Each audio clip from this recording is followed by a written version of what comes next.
Hello and welcome to the program. I am DEJI360.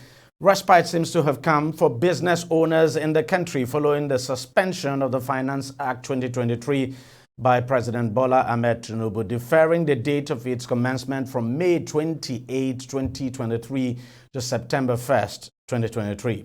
The president has also signed 4 executive orders in a bid to curb multiple taxations. This includes the suspension of the 5% excise tax now on telecommunication services, as well as the excise duty escalation on locally manufactured products.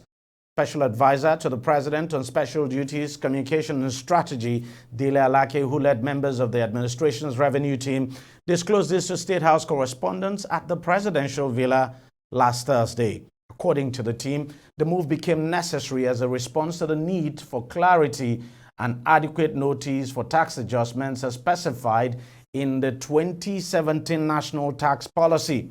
Now recall that some of the suspended taxes were issued through executive orders by former President Muhammadu Buhari at the twilight of his administration. Now, during his inaugural speech on May the 29th, President Tinubu had promised to address the issue of multiple taxation and other business-unfriendly fiscal policy measures. No doubt, these new orders would largely alter and reverse some policies of the last administration. But how will these affect Nigerians in general? To discuss this further, I'm now being joined on the program by Adewale Ojerinde, who is the Director General of the Nigeria Employers Consultative Association, NECA. Thank you very much, sir, for joining us on the program. Give me your take now on this new executive order signed by the president, especially the 4 executive order suspending the implementation of the Finance Act and suspending certain taxes that ought to have taken effect. Well, thank you for having us. I think first is to commend the president for taking the steps that have been taken. This probably showed that the government is listening. The government is taking cognizance of the issues that have been raised by stakeholders, including our association, the Nigeria Employers Consultative Association. Is also showed that the government is creating room for engagement. And this is probably also in line with the comment that was made by the president earlier on, where he mentioned the issue of dealing with the issue of multiplicity of taxes and also deepening stakeholders and the private sector engagement.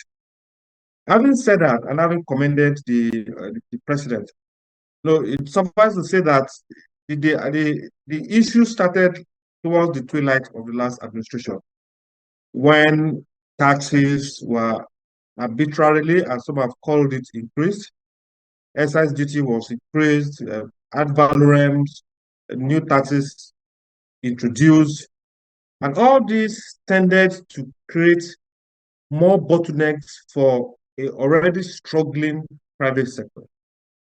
A private sector that has almost been in comatose, now saddled with a legacy of taxes toward the twilight of the last administration, was a concern that we raised with the last administration. And when this government came in and subsidy was removed, which compounded the whole economic situation for not only for Nigerians, even for organized businesses, we also raised those issues with government, with the new government, made our position known with other stakeholders, and we're happy that steps have been taken to reverse some of those things. Now, it's a suspension that the government has announced. Exactly. I would believe the suspension.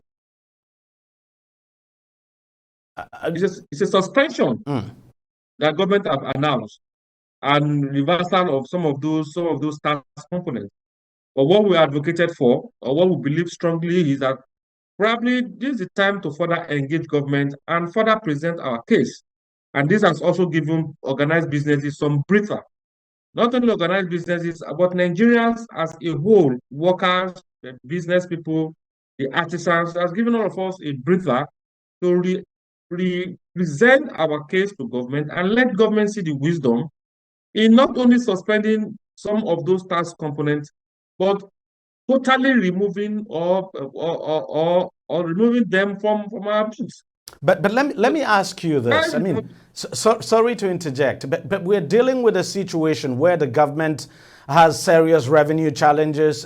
You know what the situation is now with government finances.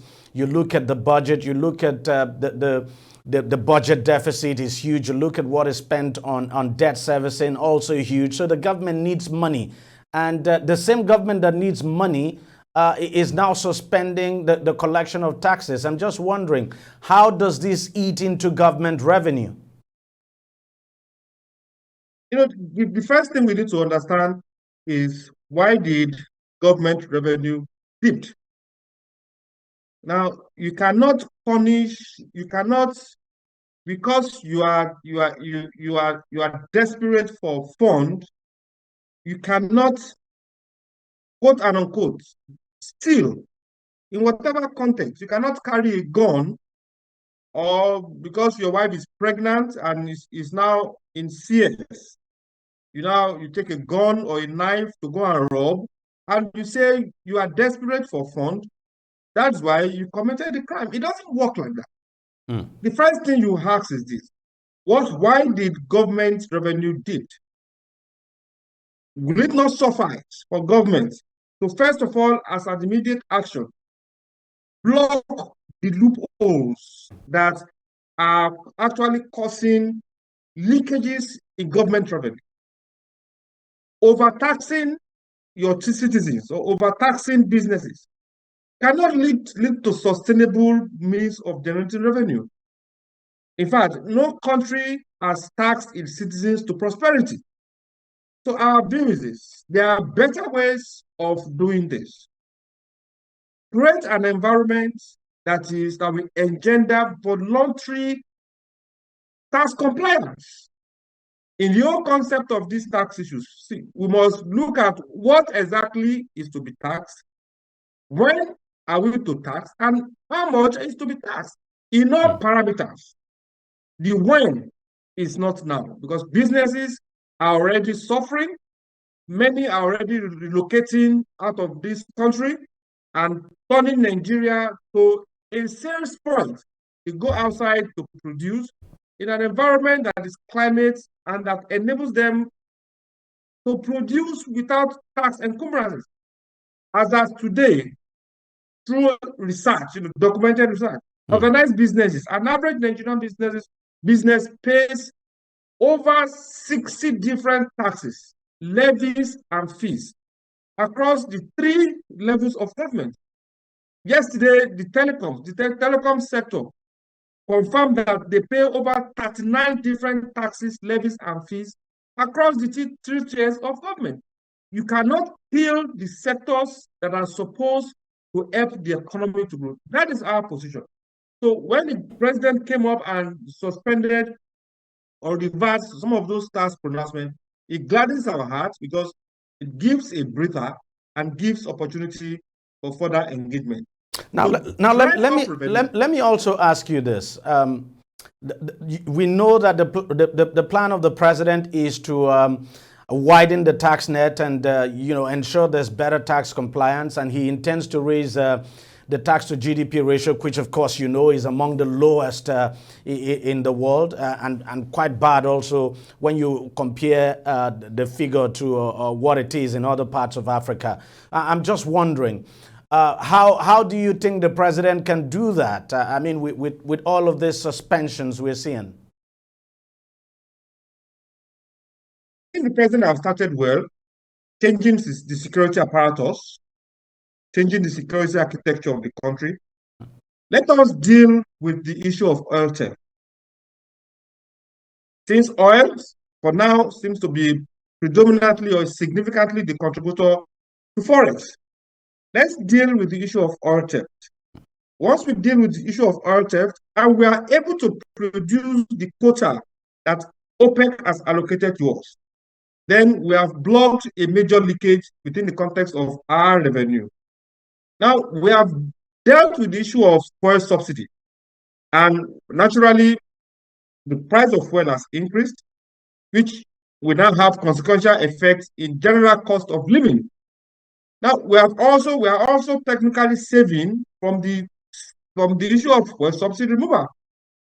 Our view is this: government should first, because if you continue to tax, the chances is that those sectors or businesses that are supposed to help you to create wealth will have stifled them through multiplicity of taxes, stifle them out of existence, and by stifling them out of existence, we create so many other social issues for ourselves.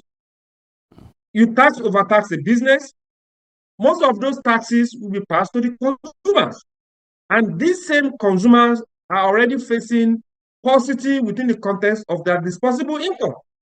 So progressively, you are circulating poverty in your attempt to raise revenue, which will at the point negate itself.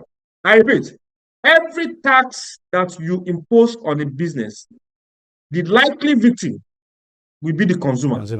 Because most likely those taxes, if the business cannot accommodate it, it passes it to the consumer. Because the consumer's disposable income is also not sufficient to carry it, the consumer will not be able to produce, will not be able to buy, which also come back to the business because the business will not be able to sell the stock. And the moment that cycle starts, you have created an industry for adulterated products because people will now be looking for cheap products which can either be smuggled into the country or adulterated locally. And because of just one policy, you have created 2 or 3 hydra-headed issues for yourself within the context of smuggling, within the context of adulterated products, that will also lead to health issues for your people. So we have advocated and having commended government for this suspension, that we should take an holistic look at the whole tax issues. And this morning, we are glad that that the tax reform committee that was instituted by the government, a renowned tax expert, Mr. Taiwo Oyedele, has been appointed as the chairman of that committee. So we need a holistic review of the tax policy in such a way that it will make paying tax not only convenient for Nigerians and for businesses, but also attractive. This is the way to go. Organized businesses are not averse to paying tax. Tax is legal, it is desirable, it is a means of generating revenue, but it should not be implemented in such a way that it causes untold hardship, not only to organized businesses, but to Nigerians in general. I think that's where we'll just have to leave it. Mr. Adewale Ojanide, Director General NECA, thank you very much for joining us on the program, and thank you for your insights. Anytime. Thank you for having us. Thank you so very much. All right, coming up, new service chiefs, over 100 generals, rear admirals, air vice marshals asked to voluntarily retire. What does this mean for the Nigerian military? Stay with us to find out next.